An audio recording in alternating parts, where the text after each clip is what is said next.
प्रिय विद्यार्थियों, आज का विषय है पद परिचय। आज हम अव्यय पदों का परिचय जानने तथा समझने का प्रयास करेंगे। तो अव्यय में है, सबसे पहले है क्रिया विशेषण।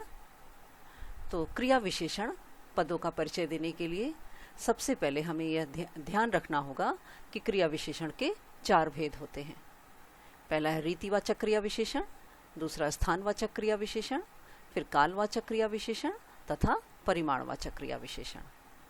तो सबसे पहले हम ये देखेंगे कि जिस पद का परिचय दिया जा रहा है वह इस भेद के अंतर्गत किस भेद में है।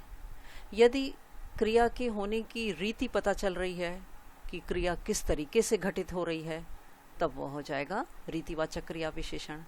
यदि क्रिया के घटित होने का स्थान पता चल रहा है, तब यह हो जाएगा स्थानवाचक क्रिया विशेषण। फिर क्रिया के होने का समय पता चल रहा है, तब यह हो जाएगा कालवाचक क्रिया विशेषण। और क्रिया कितनी मात्रा में हो रही है, तब इसको कहेंगे परिमाणवाचक क्रिया विशेषण। तो क्रिया विशेषण का परिचय देने के लिए सबसे पहले हम भेद लिखेंगे और भेद लिखने के बाद उस क्रिया का उल्लेख करेंगे जिसकी विशेषता बताई जा रही है। तो ध्यान रखेंगे, क्रिया विशेषण में हम का पद परिचय देते समय 2 परिचय होगा।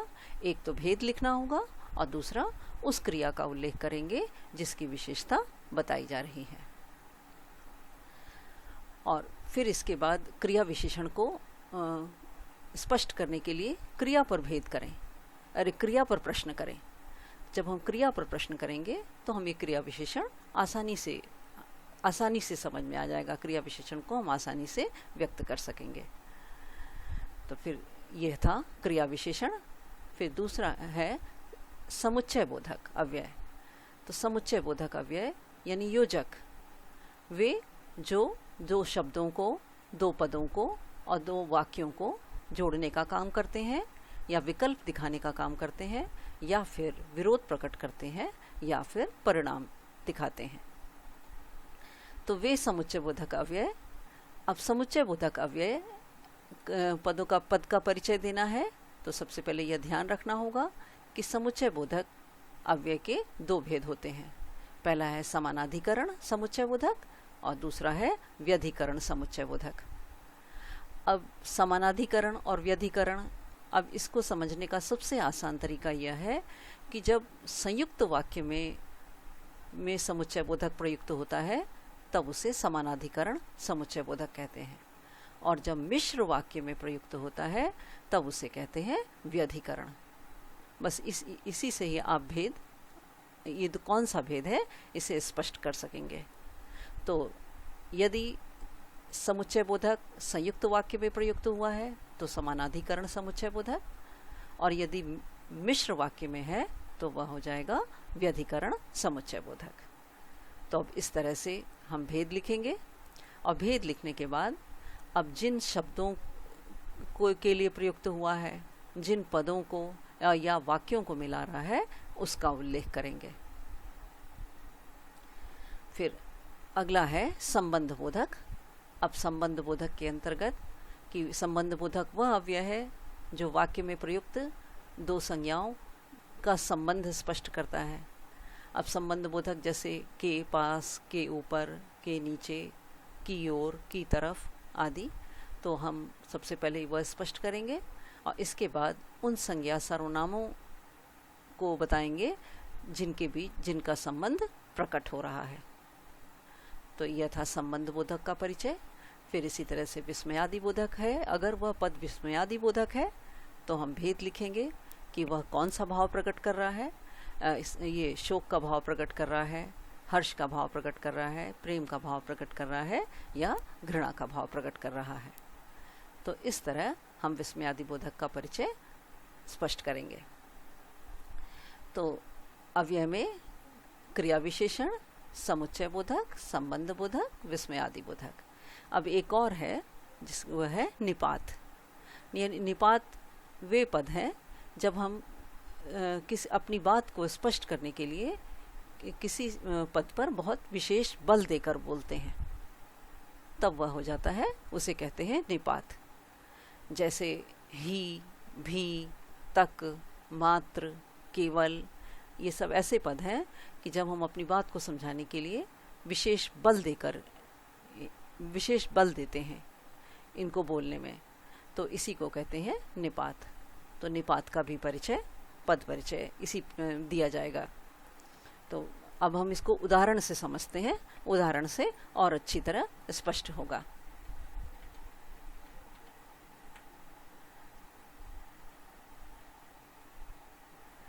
अब जैसे क्रिया विशेषण का है वो ये परिचय, तो वाक्य है छोटी लड़की तेज दौड़ रही थी।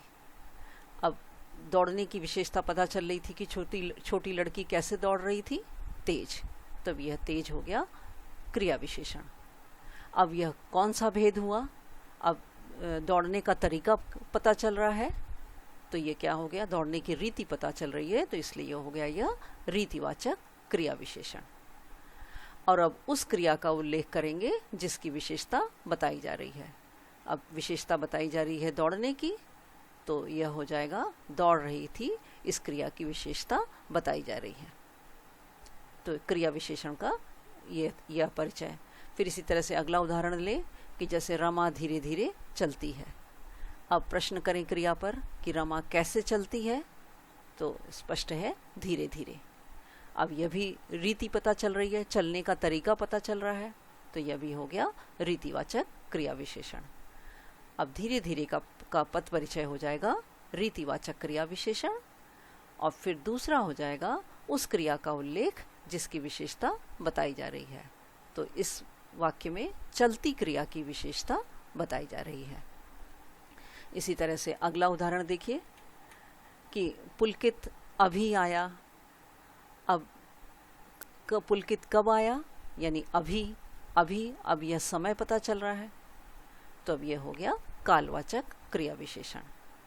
और वो अगला परिचय क्या हो गया कि आया है क्रिया की विशेषता।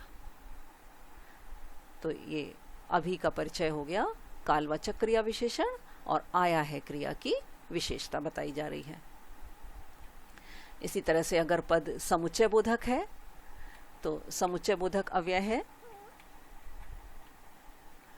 तो जैसे अब देखिए उदाहरण देखिए, वाक्य है मैं कल बीमार था इसलिए गांव नहीं गया।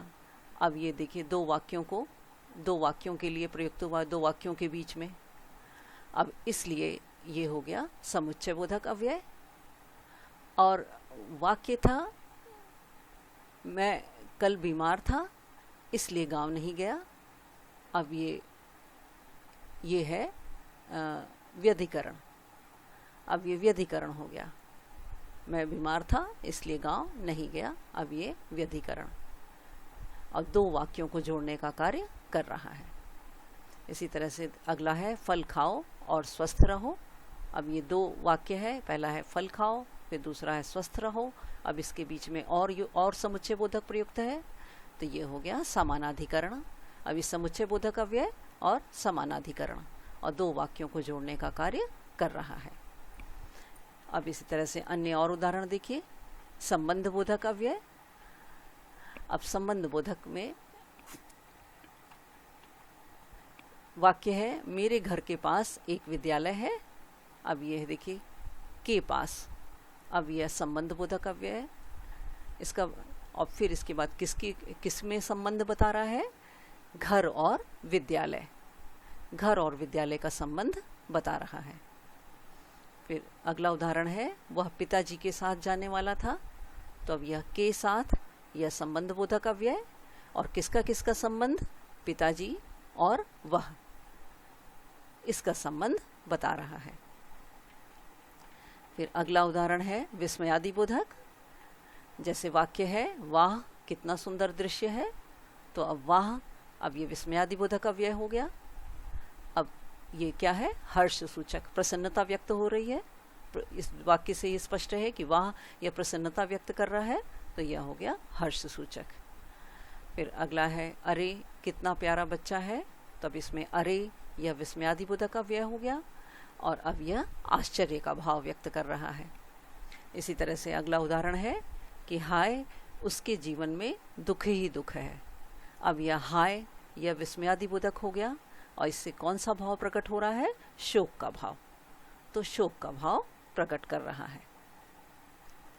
इसी तरह से अगला उदाहरण देखिए। अब यह है निपात। अब यह विशेष बल देने का कार्य हो रहा है।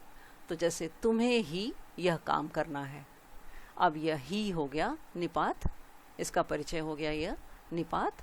और किस पर बल दे रहा है? तुम्हें। तुम्हें शब्द पर बल लगाने वाला है। फिर अगला उदाहरण है कि वह भी घर जाएगा। अब इसमें भी निपात है और इस वह किस पर बल दे रहा है? वह शब्द पर बल लगाने वाला। फिर अगला उदाहरण है कि शाम होने तक लौट आना। अब तक क्या है? निपात। और किस पर बल देने का काम हो रहा है? शाम होने। इस पर बल लगाने का कार्य हो रहा है। तो इस तरह इन अविकारी शब्दों का परिचय दिया जाता है। तो आशा है कि आपको अच्छी तरह समझ में आ गया होगा। उदाहरणों को देखकर इसे अच्छी तरह समझने का प्रयास करें। तो आज के लिए इतना ही। धन्यवाद।